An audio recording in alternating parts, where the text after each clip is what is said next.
नमस्कार एवरीवन, हम करेंगे एक्सरसाइज 2.1 क्वेश्चन नंबर 1 से। इससे पहले प्लीज़ आपने इंट्रोडक्शन वीडियो ज़रूर देखा होगा, उसके बिना आप इस चैप्टर को सोल्व मत करना क्योंकि उसमें मैंने हर एक लाइन को, हर एक स्टेटमेंट को अच्छे से बताया है। क्वेश्चन नंबर 1 कह रहा है क्या कि which of the following expressions are polynomials in one variable. देखिए मैं इसको हाईलाइट कर रहा हूँ, polynomials in one variable means पूरी की पूरी जो हमारे पास पोलिनोमियल इक्वेशन है वो हमारे पास एक ही वेरिएबल में होना चाहिए। जैसे या तो x में होनी चाहिए या फिर y में या फिर z में या फिर a में या b में या t में, कुछ भी हमारे पास एक वेरिएबल हो सकता है, बट पूरी इक्वेशंस हमारे पास सिर्फ और सिर्फ एक ही वेरिएबल में होना चाहिए। जैसे मैं इसकी बात करूं बोल रहा है क्या कि 4x² माइनस 3x प्लस 7। देखो यहाँ पे 4, 3, 7 तो कॉन्स्टेंट है, इससे हमें कोई मतलब नहीं। x² एंड x, तो x ही तो हमारे पास एक वेरिएबल हुआ। तो yes I can say that this expression is polynomial in one variable. तो क्या लिखेंगे, this expression is a polynomial in one variable।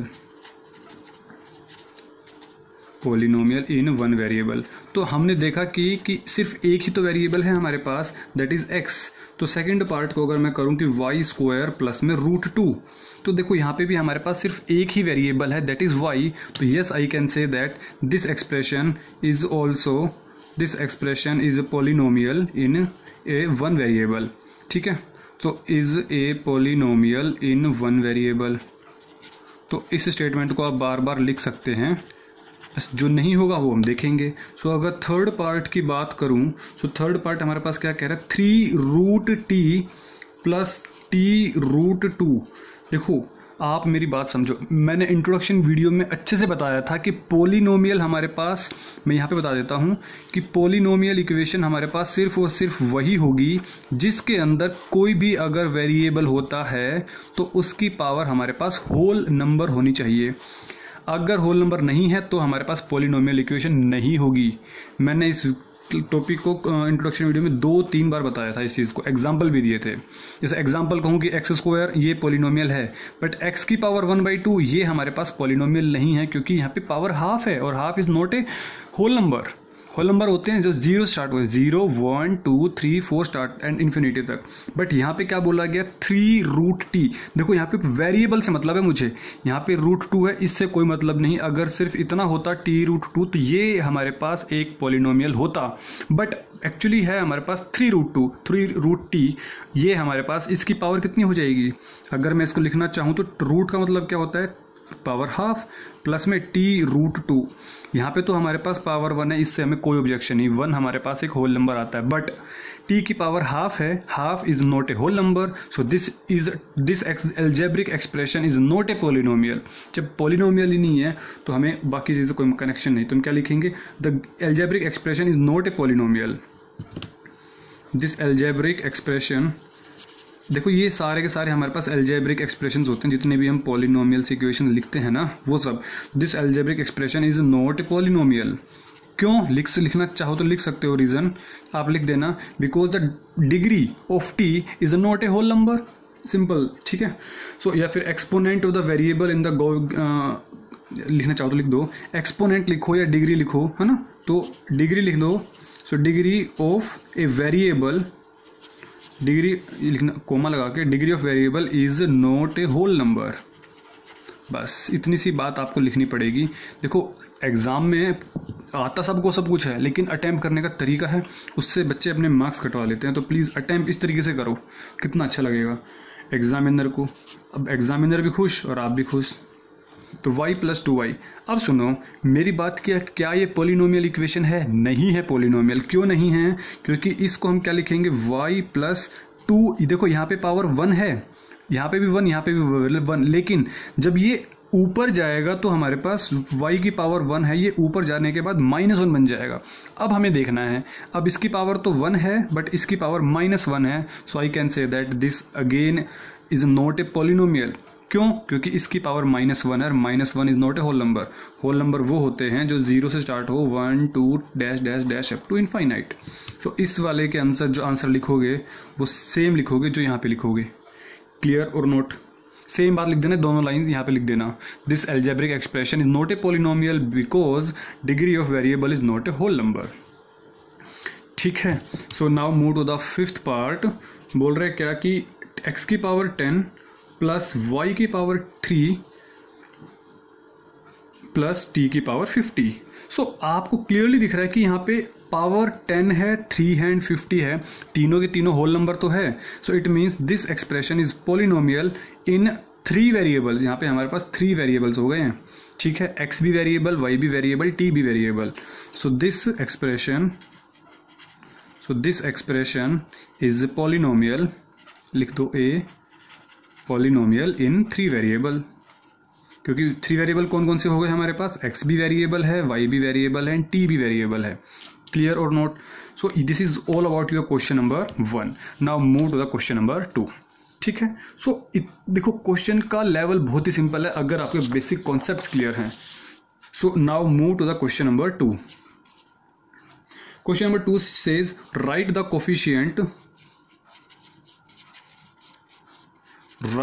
coefficients of x square in each of the following।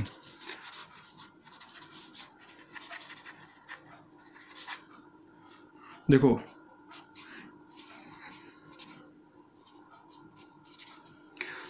Second question क्या कह रहा है, right the coefficient of x square in each of the following. Means आपको x square के साथ कौन सा coefficient है हमें वो लिखना है।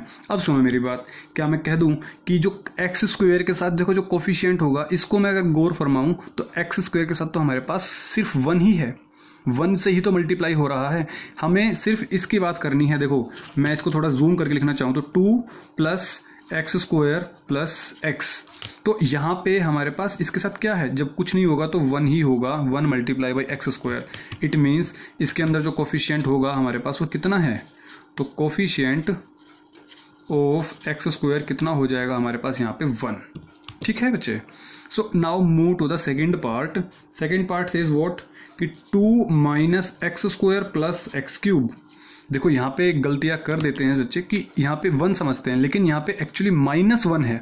यहाँ पे हमारे पास प्लस का 1 था, ठीक है। तो इसको हम जब लिखेंगे हम हमेशा प्लस साइन को आगे कंसिडर करते हैं। -1 इंटू में एक्स स्क्वायर प्लस में एक्स क्यूब। सो यहाँ पे जो कोफिशिएंट एक्स स्क्वायर का हुआ वो क्या हुआ, -1। So coefficient of x square is equals to -1। So now move to the third part. बोल रहे क्या कि π/2 x square plus x. So यहाँ पे एक्स स्क्वायर के साथ कौन है, π/2 है। तो यहाँ पे हमारे पास कोफिशिएंट क्या बन जाएगा, यहाँ पे हमारे पास कोफिशिएंट बन जाएगा एक्स स्क्वायर का π/2, जो कि एक्स स्क्वायर के साथ यहाँ पे π/2 है। सिंपल, ये जो साथ में जो होगा वो कोफिशिएंट है। सो फोर्थ पार्ट पे अगर बात करें तो देखो √2 x - 1। प्लीज आप इस पे थोड़ा स्टार मार्क कीजिएगा क्योंकि ये क्वेश्चन आपके लिए थोड़ा इंपॉर्टेंट है। अब एक बात सुनिएगा, अगर हमारे पास कोई भी टर्म नहीं होती है तो आपने क्या करना है, क्या मैं इस टर्म को ऐसे लिख सकता हूं कि 0 multiply by, this is multiply, this is not decimal, this is multiply, 0 multiply by x square plus √2 x - 1। जब 0 को एक्स स्क्वायर से मल्टीप्लाई करेंगे तो यही तो 0 ही तो आने वाला है। तो बात तो हमारे पास दोनों इक्वेशन सेम है। So it means what, this one and this one both are same equations, both same polynomials. So what is the coefficient of x square, now we can say that X square का coefficient हमारे पास 0 है, 0 है। सो coefficient, तो इसलिए मैंने इसको star mark करवाया। तो coefficient of x square is equals to nothing else but it is 0। So 2-3 बातें याद रखनी है कोफिशिएंट्स के अंदर। साइंस की माइनस यहाँ पर है तो प्लीज माइनस को जरूर कंसिडर करना। अगर कोई एक्स स्क्वायर का कोई टर्म ही नहीं है तो हम उसके अंदर एक्स स्क्वायर का कोफिशिएंट को हम 0 मानेंगे। कोई भी टर्म हो, अगर वो टर्म आपके पास पॉलिनोमियल में नहीं दिख रही है तो आप उसके कोफिशिएंट को 0 मानेंगे। क्लियर और not? So now move to the third question. Question number 3 says what, give 1 example each of a. देखिएगा क्वेश्चन नंबर 3 बोल रहा है क्या कि give 1 example each of a binomial of degree 35 and an monomial of degree 100। दिख रहा है आपको क्वेश्चन? सो एक एग्जाम्पल देना है जो बाइनोमियल ऑफ डिग्री 35। देखो पहली चीज उसने बोली बाइनोमियल, फिर उसने बोली डिग्री 35। तो हमें एक चीज क्लियर समझ में आ गई कि बाइनोमियल मीन्स 2 टर्म्स, डिग्री 35 होनी चाहिए। सो आप कुछ भी बना सकते हो। सपोज मैंने कहा कि x की पावर 35 प्लस में x की पावर 3, बाइनोमियल है, दो टर्म्स हैं और डिग्री हमारे पास हाईएस्ट डिग्री देखी जाएगी। देखो हाईएस्ट डिग्री हमारे पास 35 है, 35 एंड 3 में से गलती से भी यहाँ पे 36 मत कर देना। अगर 36 कर दिया तो हम 36 डिग्री मानेंगे उसको। चीज़ें क्लियर हैं? तो डिग्री हमारे पास हमेशा हाईएस्ट कंसीडर की जाती है दोनों में से। तो यहाँ पे 35 से बड़ी डिग्री मत करना। और बोल रहा है कि ये तो हमारे पास हो गया एक पार्ट। सेकंड पार्ट क्या बोल रहा है कि मोनोमियल ऑफ डिग्री 100। देखो मोनोमियल मतलब एक ही टर्म होनी चाहिए ऑफ डिग्री 100। तो एक ही टर्म, तो आप कुछ भी लिख सकते हो। मैंने कहा 5x की पावर 100, एक ही तो टर्म है। 5 हमारे पास लिखना चाहो लिख दो कि 5 इज अ कांस्टेंट। 5 हमारे पास क्या है? कांस्टेंट है। x हमारे पास क्या है? एक वेरिएबल है। सो ये मोनोमियल ऑफ डिग्री है, कुछ भी लिख दो आप। मैंने कहा 7x की पावर 100, 9x की पावर 100, x की power 100, this all are monomial. Single term, monomial में सिंगल टर्म, एक टर्म, ये पूरी एक टर्म कहलाएगी, दो टर्म्स नहीं कहलाई जाएंगी। दो टर्म्स तब कहलाई जाती हैं जब बीच में हमारे पास प्लस या माइनस साइन हो। जैसे ये दो टर्म्स हैं, बीच में प्लस साइन आ गया। क्लियर और not? So now move to the question number 4। So question number 4 what says write the degree of each of the following polynomials. तो आपको डिग्री लिखनी है। तो जैसे मेरे पास फर्स्ट पार्ट जो कह रहा है, बोल रहा है 5x की cube plus 4x square plus 7x। तो इसकी डिग्री कितनी हुई? देखो डिग्री हमारे पास वो होती है जो हमारे पास पूरी पॉलिनोमियल इक्वेशन में हाईएस्ट हो। हाईएस्ट डिग्री को ही हम डिग्री बोलेंगे। तो इस पॉलिनोमियल की डिग्री कितनी होगी हमारे पास? 3। यहाँ पे 3 है, यहाँ पर 2 है, यहाँ पे 1 है, कुछ नहीं है। तो इसकी डिग्री कितनी होगी हमारे पास? 3 हो गई। क्लियर और नोट? 3 means cubic. सेकेंड जो पार्ट है बोल रहा है क्या कि 4 minus Y square. 4 minus Y square, तो इसके अंदर डिग्री कितनी हो गई हमारे पास? y की पावर कितनी है हमारे पास? 2 है, तो हमारे पास 2 हो गई। थर्ड पार्ट की अगर बात करूं तो हमारे पास बोल रहा है 5t माइनस रूट 7। देखो वेरिएबल ढूंढो। पहली बात तो वेरिएबल हमारे पास कौन सा हो गया? t हो गया। सो t मीन्स व्हाट? आपके पास इसकी पावर कितनी है? 1 है। तो यहाँ पे हमारे पास डिग्री कितनी हो जाएगी? यहाँ पे हमारे पास डिग्री हो जाएगी 1, क्योंकि यहाँ पे तो पावर कुछ नहीं है तो 1 ही तो होगी। अगर मैं फोर्थ पार्ट की बात करूँ तो फोर्थ पार्ट हमारे पास क्या कहता है? बोल रहा है 3 है। प्लीज़ आप थोड़ा सा यूनिक क्वेश्चन, देखो है तो कुछ नहीं बट प्लीज़ इसमें से सबसे इंपॉर्टेंट पूछा जाए तो ये वाला पार्ट होगा। आपसे पूछा गया डिग्री है। देखो मैंने आपको पहले भी बताया था इंट्रोडक्शन पार्ट में कि बच्चे अगर 3 है, इसके साथ मैं ये टर्म लिख सकता हूं कि x की पावर 0, क्योंकि x की पावर 0 हमारे पास हमेशा क्या होता है? 1 होता है। किसी भी टर्म की पावर 0 हमेशा ऑलवेज हमारे पास 1 होता है। मैंने कहा 100 की पावर 0 वो भी हमारे पास 1 ही होगा। तो x की पावर 0 1, तो 1 इंटू 3 3 ही बनने वाला है। तो इसके अंदर डिग्री जब पूछी जाएगी आपसे तो डिग्री हमारे पास कितनी हो जाएगी? 0 हो जाएगी। यस और नो? कितनी डिग्री हो जाएगी हमारे पास यहाँ पे? 0। सो ठीक है।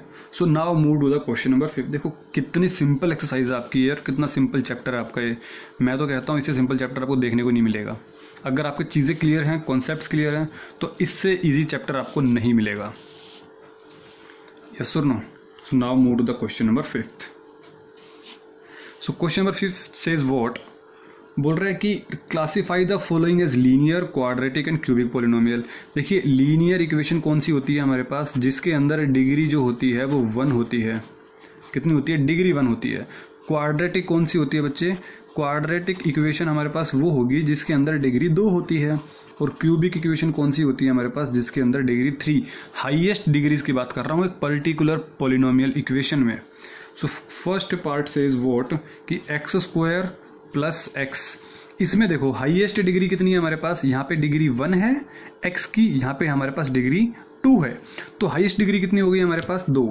अच्छा, जब हाईएस्ट डिग्री हमारे पास 2 हो गई तो कौन सी इक्वेशन होगी? लीनियर है क्वाड्रेटिक? क्वाड्रेटिक इक्वेशन होगी। अगर आपसे पूछना चाहूँ इसका ग्राफ कैसा बनेगा? इसका ग्राफ हमारे पास जो ग्राफ पे बनेगा वो कुछ कर्वी टाइप बनेगा। ठीक है, कौन सा ग्राफ? Curve type. सो मैं बात करता हूँ सेकेंड पार्ट की। सेकेंड पार्ट देखिए क्या कह रहा है आपके पास? x minus x cube x minus x cube. हमारे पास इसमें हाईएस्ट डिग्री कितनी है, यहाँ पे 1 है, यहाँ पे 3 है, तो डिग्री हमारे पास हो गई 3। और अगर डिग्री 3 हो गई तो इसको हम क्या बोलेंगे, cubic equation. So third part आपका क्या कह रहा है कि y plus Y square plus 4। तो देखो इसमें हमारे पास हाईएस्ट डिग्री कितनी है, 2 है ना, तो हाईएस्ट डिग्री अगर 2 है तो ये हमारे पास कौन सी इक्वेशन बनेगी, क्वाड्रेटिक। कौन सी इक्वेशन बनेगी हमारे पास, ये क्वाड्रेटिक। सो अगर मैं फोर्थ पार्ट की बात करूं तो fourth part says what, 1 plus x. इसमें देखो यहाँ पे तो 1 है, यहाँ पे x है, x को देखो अगर x दिख रहा है तो इसकी पावर कितनी है हमारे पास 1, एंड 1 सेज व्हाट, लीनियर। तो हमारे पास ये कौन सी इक्वेशन बन जाएगी, लीनियर पॉलिनोमियल। फिफ्थ पार्ट की अगर बात करूं तो फिफ्थ पार्ट से कह रहा है 3t। सो हमारे पास वेरिएबल दिख रहा है t है, तो t की पावर कितनी है हमारे पास 1, and it means what, this is called linear polynomial. This is called linear polynomial. Sixth part की अगर बात करूं तो sixth part says what, R square. देखो वेरिएबल बच्चे a से लेके z तक कुछ भी हो सकता है, अल्फा से लेके बीटा गामा कुछ भी माना जा सकता है। इट डजंट मैटर कि आपके पास हमेशा x y z की टर्म्स में ही हो, ठीक है। सो अभी हमें जो भी अल्फ़ाबेट्स दिख रहे हैं, जो भी वन नंबर्स के अलावा जो भी चीज़ दिख रही है हम उसको वेरिएबल मानेंगे। तो आर स्क्वायर, आर का स्क्वायर है, पावर 2 है, अगर डिग्री 2 है तो हम क्या बोलेंगे उसको, क्वाड्रेटिक। क्या बोलेंगे उसको हम, क्वाड्रेटिक। अगर मैं सेवन्थ पार्ट की बात करूं तो सेवन्थ पार्ट हमारे पास क्या कह रहा है, 7x का cube. It means what, power कितनी हमारे पास 3 है, क्यूब है 3 है, तो कौन सी इक्वेशन बन जाएगी मेरे पास, this is cubic. This is cubic. So this is all about your exercise 2.1। Hopes आपको चीज़ें समझ में आ गई होंगी, ठीक है। इस एक्सरसाइज में ऐसा कुछ खास नहीं था, तो अब इससे पहले अगली क्लास में हम लेक्चर नंबर 3 में एक्सरसाइज 2.2 करेंगे। होप्स आपको आज की क्लास समझ में आ गई होगी। सो मिलते हैं नेक्स्ट क्लास में, तब तक के लिए टेक केयर, अपना ख्याल रखिएगा, स्वस्थ रहिएगा और मस्त रहिएगा। अगर कोई भी डाउट अगर आपको आता है तो प्लीज़ आप कमेंट बॉक्स में ज़रूर कमेंट करें कि सर मुझे यहाँ पे ये डाउट है, या फिर आपको चीज़ें समझ में आ रही हैं तो प्लीज़ आप कमेंट बॉक्स में ज़रूर कमेंट करें कि यस सर मुझे समझ में आ रहा है, ठीक है। सो तब तक के लिए टेक केयर।